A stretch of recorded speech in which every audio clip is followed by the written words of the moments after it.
เป็นยังต้องเลิกกันเหตุผลมันฟังกันเข้าใจ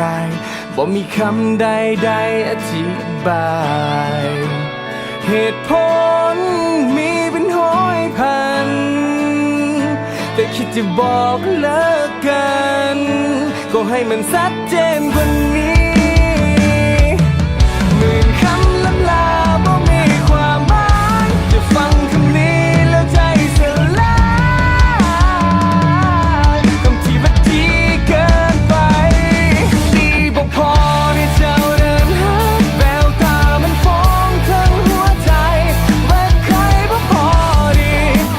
มันเลยใช่แบบนี้เป็นคนหักที่เจ้าบ่ฮักบ่แค่บ่สนบ่ใส่ใจได้โปรดอย่าทำให้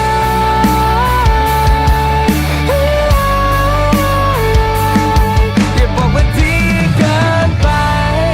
ถ้ายังดีบ่พอ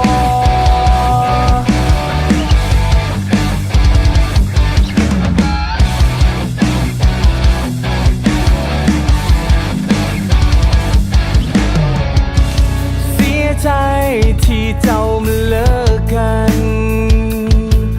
ด้วยเหตุผลที่มันยังค้างคากับคำบอกลาที่มันยังค้างใจ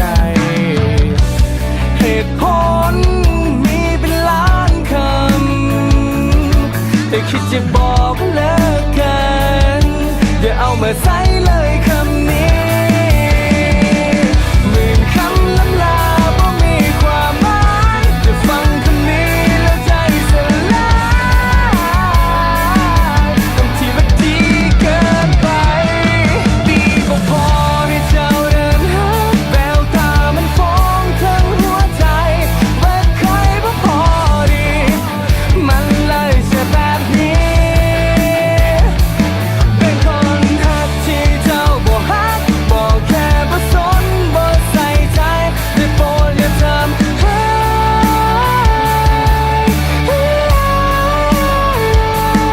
อย่าบอกว่าดีเกิ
นไป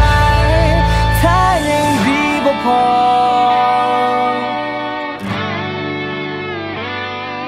อย่าบอกว่าดีเกินไปถ้าเจ้ายังบ่พอ